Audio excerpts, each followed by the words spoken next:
아, 아, 아.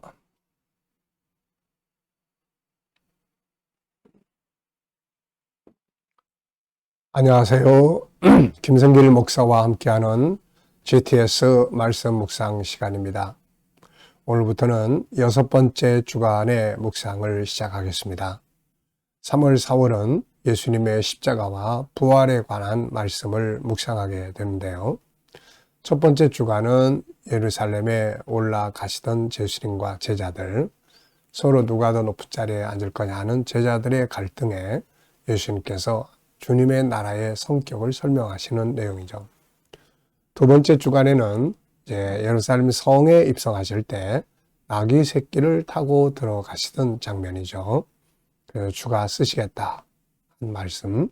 세 번째 주간에는 예루살렘 성 안에 들어가셔서 성전을 정결케 하시던 모습이죠. 그리고 네 번째 주간에는 이제 마지막 만찬의 장면이고요. 그리고 다섯 번째 주간, 지난 주간에는 겟세마네 동산의 기도의 장면을 우리가 살펴봤습니다. 자, 이제 이번 주간부터는 이제 겟세마네 동산의 기도를 마치시고 예수님께서 붙잡히셔서 이제 재판 과정을 거치게 됩니다. 이 재판 과정이 총 5차례에 걸쳐서 진행이 됐는데요. 하나는 그 전 해의 대제사장이었던 안나스, 두 번째는 이 해의 대제사장인 가야바. 오늘 본문은 가야바의 법정에서 일어난 일들을 기록을 한 말씀이에요. 그리고 세 번째는 이제 빌라도에게 데리고 갔었고, 그 다음에 헤롯에게, 그리고 마지막 빌라도에게 재판을 받아서 십자가에 넘겨지게 된 것입니다. 자, 오늘은 이제 그 중에서 가야바의 법정에서 이제 재판을 받는 요 내용을 다루게 되겠는데요. 당시에 유대 사회를 지배하던 것은 바로 사내들인이라고 하는 공회입니다. 70여 명의 회원들로 이루어져 있는데 주로 제사장, 서기관들이 중심이 되고 있는 거죠. 그래서 여기에서 이 밤중에 이 사람들을 모아놓고 예수님을 재판을 하려고 이미 다 준비를 해놓고 있었죠. 이런 상황을 이번 주간에 우리가 묵상하게 되겠습니다. 자, 우리 GTS 묵상은 두 가지의 목적이 있다고 했죠. 첫째는 역동성 있는 매일매일의 신앙생활, 또 하나는 삶의 현장의 변화와 발전, 그리고 아이들에게는 재능 개발과 학습 능력을 키워주기 위한 것입니다. 이것을 위해서 5, 7, 2의 구조가 들어있는데요. 5는 그림이나 사물을 보면서 분석하는 그런 훈련입니다. 생각의 기능을 활성화시켜주고 공부하는 두뇌를 만들어줍니다. 7은 7가지의 주제인데요. 매일매일 우리의 삶을 이끌어주는 주제이고 한꺼번에 사용을 하면은 우리의 삶을 점검해주는 컨설팅의 도구가 됩니다. 아이들은 독서 지도와 학습 지도하는데 7가지 주제가 아주 유익한 주제들이죠. 그리고 나머지 2는 바로 질문 만들기와 주님과 소통하고 영감을 얻는 시간이 되겠습니다. 자, 5, 7, 2 오늘도 익숙해지시기 바랍니다. 자, 그림 분석부터 시작하죠. 오늘 그림은 예수님을 재판했던 대제사장 가야바의 집터라고 되어 있습니다. 자, 가야바의 그런 집터. 이 집이 상당히 넓었을 것 같습니다. 자, 이 그림을 보면서 제목을 정해보시고 의미도 적어보십시오. 저는 제목을 사람도 가고 건물도 사라지고 진리만 남는다. 이렇게 적어봤어요. 당시에 사람들 다 갔죠. 그리고 건물도 사라졌습니다. 그리고 진리만 남은 거죠. 주님을 재판했던 가야바도 가고 그 안에 있는 사람들도 모두 멸망으로 가고 건물도 사라졌지만 그 재판받던 주님, 그분은 영원히 존재하시고 있는 거죠. 자, 두 번째는 분석입니다. 눈에 보이는 장면과 보이지 않는 장면. 자, 보이는 부분은 건물의 터, 저 건너편에 마을이 보이고요. 나무들이 또 보입니다. 보이지 않는 부분에는 이 건물에 얽혀있는 역사, 이 속에서 재판받던 예수님, 예수님을 조롱하던 많은 가야바와 사람들, 그리고 또 천국과 지옥, 결국 이들은 다 지옥으로 들어갔죠. 그들이 그렇게 전능자를 알아보지 못하고 조롱하고 멸시하고 그 죄값을 어떻게 감당하겠어요? 결국 멸망으로 가고 말았습니다. 그림에서 가장 중요한 것은 무엇인가요? 진리는 영원하다는 거죠. 진리라는 말은 참된 것이라는 말입니다. 이 참이라는 말은 존재하는 것을 의미하죠. 이 세상에 존재하되 영원히 존재하는 것만이 진리가 됩니다. 그래서 이 세상은 1차적으로 진리가 아니죠. 요한복음은 진리가 무엇인지를 우리에게 보여줍니다. 세 가지를 소개하는데요. 예수 그리스도, 내가 진리다. 또 천국, 그리고 하나님의 말씀은 영원한 것이다. 이 세 가지가 진리가 됩니다. 자, 연상법 훈련입니다. 한번 눈 감아 보시고요. 그림 한번 떠올려 보겠습니다. 자, 집터가 있고요. 산에, 중턱에, 그리고 저 아래쪽에 동네가 보이고 또 주변에 나무들이 보입니다. 자, 그리고 이 그림과 관계된 성경 말씀을 한번 떠올려 보면요. 가야바의 법정을 다루는 것은 마태복음 26장이죠. 그리고 이사야 40장 8절, 풀은 마르고 꽃은 시드나 하나님의 말씀은 영영이 서리라. 영원한 말씀, 이게 진리예요. 가야바도 진리가 아니고 그 법정에서 이야기한 것들도 다 진리가 아니고 오직 하나님의 말씀이 진리입니다. 계시록 5장을 보면 이 예수님은 하늘과 땅과 모든 것들로부터 영광을 받고 계시는 장면을 보여주고 있습니다. 예수님은 영원히 존재하시는 진리가 되는 거죠. 자, 상상력 키우기입니다. 이 그림 가운데 두고요. 앞에는 마태복음 26장 가야바의 재판 법정을 다루어 기록을 해보겠습니다. 그리고 이제 다음 그림은 이제 천국과 지옥, 가야바는 지옥으로, 예수님은 천국의 하늘 보좌에 앉으신 장면이죠. 자, 미래를 어떻게 살고 싶은가요? 그렇다면 지금 무엇을 해야 할까요? 오늘도 한번 또 미래 비전을 생각해 보시고 지나가시고요. 아이들과 묵상하시는 분들은 이 그림 속에서 오늘도 또 수학 공식 하나 떠올려 보고 지나갈 수 있기 바랍니다. 자, 오늘 이번 주간의 본문 읽어보겠습니다. 예수를 잡은 자들이 그를 끌고 대제사장 가야바에게로 가니 거기 서기관과 장로들이 모여 있더라. 대제사장들과 온 공회가 예수를 죽이려고 그를 칠 거짓 증거를 찾으매 거짓 증인이 많이 왔으나 얻지 못하더니 후에 두 사람이 와서 이르되 이 사람의 말이 내가 하나님의 성전을 헐고 사흘 동안에 지을 수 있다 하더라 하니 대제사장이 일어서서 예수께 묻되 아무 대답도 없느냐 이 사람들이 너를 치는 증거가 어떠하냐 하되 예수께서 침묵하시거늘 대제사장이 이르되 내가 너로 살아계신 하나님께 맹세하게 하노니 네가 하나님의 아들 그리스도인지 우리에게 말하라. 예수께서 이르시되 네가 말하였느니라. 그러나 내가 너희에게 이르노니 이후에 인자가 권능의 우편에 앉아있는 것과 하늘 구름을 타고 오는 것을 보리라.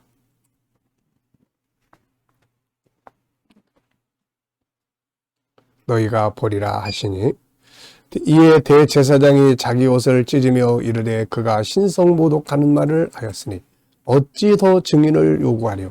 보라 너희가 지금이 신성모독하는 말을 들었도다. 너희 생각은 어떠하냐? 대답하여 이르되 그는 사형에 해당하니라 하고 이에 예수의 얼굴에 침뱉으며 주먹으로 치고 어떤 사람은 손바닥으로 때리며 이르되 그리스도야 우리에게 선지자 노릇을 하라.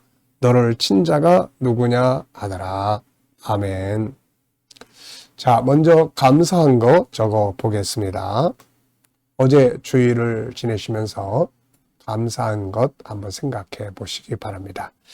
자, 그리고 오늘 또 하루를 이제 시작하면서 감사한 거 적어 보시고요. 미래를 또 생각하시면서 감사하고 싶은 것들을 쭉 적어 보시면 되겠습니다. 자, 오늘 본문에서 느껴지는 것은 무엇인가요?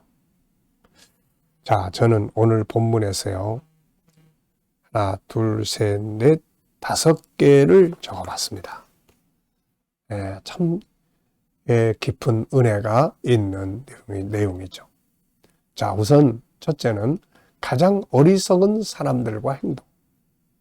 지금 자기들이 엎드려서 경배해야 될 이분을 이들은 재판하고 조롱하고 있는 거예요.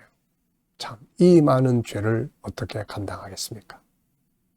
그분을 알아보지 못하고 그분을 죽이는 재판에서 거짓 증언을 하게 되고, 이게 얼마나 어리석은 행동인지 나중에 다 알게 됐을 거예요. 자, 두 번째는 사형 선고의 죄목이 신성모독입니다. 하나님의 아들이 하나님의 아들이라는 죄 때문에 재판을, 사형 선고를 받게 된 거죠. 이 유대인들이 나중에 빌라도한테 고발을 하러 갈 때는 이 죄목이 아니라 정치적인 죄목으로 고발을 하죠. 스스로 왕이라고 한다. 가이사의 반역자다. 세금을 바치지 말라고 한다. 그러나 이것은 다 거짓말이었죠. 예수님을 로마 사람들에게는 신성모독이라는 말 별로 해당이 안 됩니다. 그래서 이런 정치적인 제목을 썼지만 유대인들에게서는 신성모독, 하나님을 모독했다는 제목으로 사형 선고를 내린 거죠. 자, 가장 큰 기적. 예수님은 사람들 앞에 침뱉음을 당하고 주먹질을 당하고 조롱과 멸시를 당하고 이것을 참고 견디는 것이 예수님께 가장 큰 기적입니다. 예수님이 세상에 오셔서 행하신 기적들이 참 많지만은, 그러나 인간을 구원하는 기적은 바로 이 모독, 이 조롱과 멸시를 참고 견뎌내시는 이 기적이 바로 사람을 구원하는 기적이 된 거죠. 그리고 자기 길을 가신 예수 그리스도, 자기 길을 가신 예수 그리스도. 주님은 묵묵히 베드로가 자기를 부인하든 이 사람들이 자기를 조롱하든 상관없이 그 자리에서 묵묵하게 자기의 길을 가신 거죠. 자, 세상을 이기는 힘이 바로 이거다 하는 걸 우리에게 보여줍니다. 그래서 바울은 히브리서 12장 3절에서 너희가 고난에서 이기기 위해서는 어려운 일들을 만날 때 예수께서 당하신 일을 생각을 하라고 당부하고 있는 겁니다. 자, 두 번째는 시작 부분과 끝 부분 기억하기예요. 오늘의 주제는 전체 기억하고 스토리텔링 하는 거예요. 오늘 본문의 내용을 오늘 다 암송하는 훈련입니다. 이대로만 하면은 다 암송을 할 수가 있습니다. 아이들에게 이 방법을 잘 교육해주면 암기하는데 아주 탁월한 능력을 발휘할 수 있습니다. 첫 번째는 시작 부분과 끝 부분을 기억하면 돼요. 오늘 본문의 시작 부분은 뭡니까? 예수를 끌고 가야바의 집으로 가니 거기에 대제사장과 서기관들이 모여 있었다 하는 이야기죠.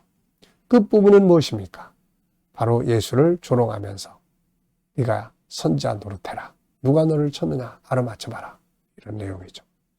자, 그래서 이렇게 예수님을 이제 조롱하는 내용들이 그 사이에 이제 있는 거죠. 그럼 시작과 끝을 기억하면 다 암기하는 데 큰 도움이 됩니다. 자, 두 번째는 이제 구조 정하는 거예요. 구조 정하는 겁니다. 오늘 본문에서 구조, 비슷한 문장끼리 묶는 거죠. 이게 암송하는데 아주 좋은 방법이에요. 그래서 저는 이제 이 본문의 구조를 4, 3, 4 이렇게 적었어요. 그리고 그 중요한 것만 하나씩 기록을 하고 기억하면 되거든요. 이 4에서는 가야바의 법정에 갔다. 서기관 제장들이 모였다. 예수를 죽이려고 거짓 증인들을 불러 모아들였다. 얻을 만한 증거가 없었다. 그런데 두 사람이 와서 예수가 성전을 헐고 3일 안에 짓겠다고 했다. 이게 이제 4예요. 그 다음에 이제 3은 대제사장이 예수께 묻습니다. 이들의 말이 어떠냐? 그랬더니 예수님은 아무 말씀도 안 하시죠. 그러자 또 이야기합니다. 네가 하나님의 아들 그리스도냐? 그랬더니 예수님이 네가 말했다. 나중에 내가 하늘 보좌 우편에 앉은 것과 구름 타고 오는 걸 너희가 볼 거다. 그 다음에 이제 4는 이 말을 듣고 대제사장이 자기 옷을 찢어요. 그리고 백성들에게 어떠하냐? 신성모독인데. 그랬더니 그들이 다 사형이다. 그리고 그때부터 침뱉고 주먹질하고 조롱하는 이런 내용이에요. 그래서 4, 3, 4. 그럼 이 구조를 정하면 본문을 거의 다 이렇게 기억을 하게 됩니다. 그리고 이제 스토리텔링 하는 거죠. 이 내용을 스토리로 이야기해 보는 거예요. 자, 예수를 잡은 무리들이 예수를 끌고 가야바에게 갔습니다. 그곳에는 이미 서기관들과 제사장들이 모여 있었습니다. 대제사장은 저를 죽이기 위해 거짓 증인들을 찾았으나 얻을 만한 증거가 없었고, 이때 두 사람이 와서 말하기를 이 사람이 성전을 헐면 자기가 3일 안에 짓겠다고 했습니다. 라고 증언을 했죠. 이때 대제사장은 예수께 묻습니다. 이 사람들의 말을 들었느냐? 어떠냐? 그러나 예수님은 아무 말씀도 하지 않았죠. 그러자 대제사장이 다시 물었습니다. 네가 하나님의 아들 그리스도냐? 그랬더니 예수께서 말씀하셨죠. 네가 말하였다. 이후에 인자가 하늘 보좌 우편에 앉은 것과 구름을 타고 오는 것을 네가 볼 것이다. 이때 대제사장이 자기 옷을 찢으며 묻습니다. 너희가 다 들었느냐? 신성모독이다. 어떠하냐? 그러자 저희가 사형에 해당하다. 이렇게 외치게 됩니다. 그리고 나서 침뱉고 주먹질하고 조롱하며 네가 선지자 노릇해라. 누가 너를 쳤느냐? 이렇게 이야기를 했죠. 자, 이렇게 하면은 이 본문의 내용을 오늘 다 외우게 되잖아요. 4, 3, 4. 이 방법 꼭 기억해 두시고 아이들에게 이 방법 잘 교육해서 공부 잘하게 하면 됩니다. 자, 그리고 이제 5번째는 제목을 정하는 거예요. 제목이 참 의미 있는 제목이 많이 나옵니다. 가장 어리석은 사람들, 사형의 죄목, 가장 큰 기적, 세상을 이기는 힘, 자기 길을 가신 예수님, 가야바의 법정, 이렇게 제목을 정할 수 있죠. 질문 만들기입니다. 왜, 무엇을, 어떻게, 만약 이런 용어를 넣으면 질문이 만들어집니다. 자, 본문에서 질문 만들기. 첫째, 왜 예수님은 이 자리에서 침묵을 하셨을까요? 아무 말씀도 안 했어요. 보통 우리가 법정에서 증언을 하면은 변호사까지 사가지고 아니라고 그걸 뒤집으려고 그 애를 쓰잖아요. 근데 예수님은 아무 말씀도 안 합니다. 왜 그랬을까요? 자기의 갈 길을 가시고 있기 때문이죠. 자기의 갈 길을 가시고 있기 때문입니다. 자, 두 번째는 내 인생에서 중요한 것들은 무엇인가요? 영성, 사명, 건강, 관계, 또 일할 수 있는 환경. 인생의 여정을 주님 앞에 설 때까지 우리가 쭉 가면서 해야 될 중요한 일들이 있습니다. 이걸 잘 기억해 두시고 여러분도 한번 생각을 해보시기 바랍니다. 자, 이 시간은 묵상 시간입니다. 눈 감으시고요. 오늘 본문 4, 3, 4의 구조 한번 떠올려 보시고 7가지 주제 또 떠올려 보십시오. 그리고 오늘 삶의 현장, 직장, 내가 하는 업무, 해결해야 할 문제들, 내가 만나는 사람들, 그곳에서 어떻게 해야 되는지. 주님, 오늘 이 사람 만나는데 제가 어떤 자세로 대하고 어떤 말을 하면 좋을까요? 주님, 오늘 제가 이 업무를 봅니다. 어떤 자세로 하면 좋을까요? 주님, 오늘 이 문제를 해결해야 합니다. 주님이라면 어떻게 하시겠습니까? 제가 어떤 말씀을 붙들고 이 문제를 해결을 해야 될까요? 7가지 주제 중에서는 무엇을 생각하면 좋을까? 생각하고 묻고 기다리면은 주님이 주시는 지혜, 감동, 또 어떤 확신, 이런 영감을 줍니다. 이 영감을 가지고 살 때 오늘도 승리할 수가 있죠. 자, 오늘도 주님 주시는 영감으로 행복한 하루가 되시길 바랍니다. 기도하고 마치겠습니다. 주님 감사합니다. 오늘도 묵상으로 하루를 시작합니다. 함께하는 모든 이들에게 형통함의 복을 주시고 새로운 일터를 구하는 자들에게 좋은 일터들이 예비되게 하여 주시며 치료받는 교우들에게 치유의 능력이 함께 역사해 주시고 어려운 문제를 안고 기도하는 성도들에게 감당할 힘을 주시며 응답하여 주시고 협력하여 선을 이루게 하여 주시옵소서. 혼란스러운 이 나라의 정국을 속히 정리가 되게 하시고 또 나라가 발전하고 거룩하고 선교하는 나라가 되도록 인도해 주시옵소서. 오늘도 세계 곳곳에서 복음을 위해 수고하시는 선교사님들과 저들의 사역 가운데 함께 해주시고 특별히 KDM 훈련을 통해서 전국 복음이 더욱더 온 세계에 전파되게 하여 주시며 GTS 묵상이 오늘도 많은 이들에게 보급되고 다음 세대를 양육하는 일에 귀하게 사용되게 하여 주옵소서. 감사하며 예수님의 이름으로 기도하옵나이다. 아멘.